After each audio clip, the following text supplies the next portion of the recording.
অনেক জল্পনার পর মোহনবাগান কিন্তু শেষ পর্যন্ত তাদের নতুন বিদেশি ডিফেন্ডারের নাম অ্যানাউন্স করলো এবং তিনি হচ্ছেন এ লিগ থেকে আসা ব্রিসবেন রোডের captain Scottish defender Tom Aldred.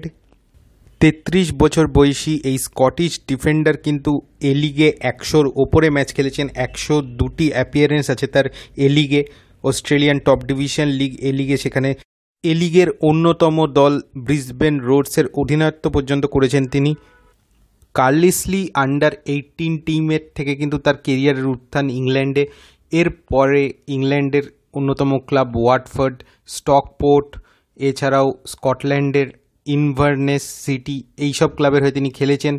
Colchester United, টর্কে, অ্যাক্রিংটন, Blackpool, বারি, এইসব ক্লাবের হয়ে খেলে তিনি কিন্তু স্কটল্যান্ডের অন্যতম ক্লাব মাদারওয়েল এফসির হয়েও খেলেছেন। মাদারওয়েল এফসি থেকে বারি হয়ে তারপরে তিনি গেছিলেন ব্রিসবেন রোডসে, সেখান থেকে এবার তিনি কিন্তু মোহনবাগানে যোগ দিচ্ছেন।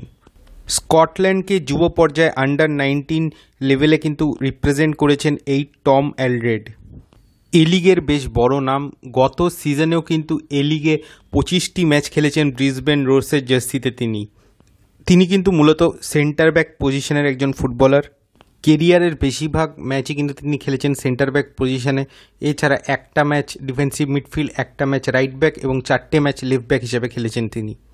ইংল্যান্ডে FA কাপ, ইংলিশ চ্যাম্পিয়নশিপ তো খেলেছেনই, তাছাড়াও কিন্তু স্কটিশ প্রিমিয়ারশিপে খেলার অভিজ্ঞতা রয়েছে এই টম অ্যালড্রেডের।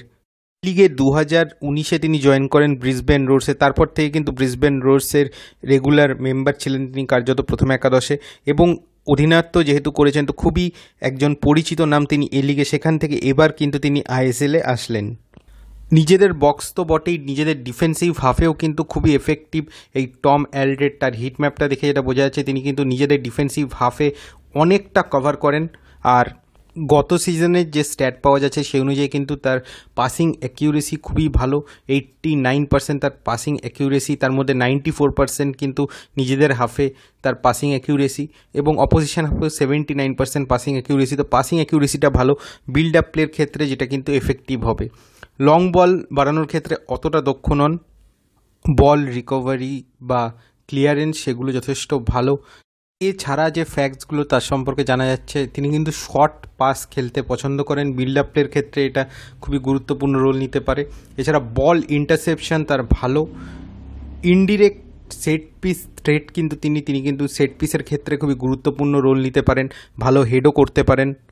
ডিফেন্সে ঝাঁপিয়ে পড়ে বল ক্লিয়ার করতে পারেন, এবং তিনি কিন্তু খুব ক্রুশিয়াল কিছু বল যেগুলো বিপদ ডেকে আনতে পারে সেই বলগুলো ঝাঁপিয়ে ক্লিয়ার করার একটা প্রবণতা কিন্তু তার দেখা গেছে। এছাড়া যেহেতু ট্যাকেল করতে ভালোবাসেন তো সেই জন্য কিন্তু অনেক সময় ফাউল করে ফেলেন। এখন বাকি জিনিসটা মাঠে নামলে বোঝা যাবে। তবে ব্রিসবেন রোডসের অধিনায়ক টম অ্যালড্রেডের ক্ষেত্রে তার ফিজিকটা খুব ভালো এবং খুবই অ্যাগ্রেসিভ একজন ডিফেন্ডার, খুবই অ্যাগ্রেসিভ ডিফেন্ডিং করেন তিনি। এছাড়াও এরিয়াল বলসের ক্ষেত্রে কিন্তু যথেষ্ট ডমিনেট করেন, ভালো টেকনিক তার বিল্ড আপ প্লের ক্ষেত্রে। তো সব মিলিয়ে টম অ্যালড্রেড কিন্তু মোহনবাগানের ডিফেন্সে একটা খুবই ভালো সাইনিং কিন্তু আগামী দিনে হতে পারেন।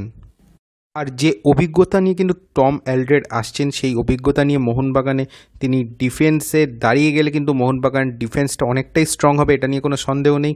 তবে মাঠে নেমে কীরকম পারফর্ম করবেন তার উপর কিন্তু অনেক কিছু ডিপেন্ড করবে। এখন টম অ্যালড্রেড এসে মোহনবাগান জার্সিতে কীরকম পারফর্ম করেন এবং মোহনবাগান ডিফেন্সকে কতটা ভরসা দেন সেদিকেই কিন্তু সবার নজর থাকবে। এই ভিডিওটা পর্যন্তই রাখছি। ভিডিওটা ভালো লাগলে অবশ্যই লাইক, শেয়ার এবং কমেন্ট করবেন, এবং যারা আমার চ্যানেল নতুন এসে আমাদের চ্যানেলকে এখনও সাবস্ক্রাইব করেননি প্লিজ আমাদের চ্যানেলকে সাবস্ক্রাইব করে দেবেন। ততক্ষণের জন্য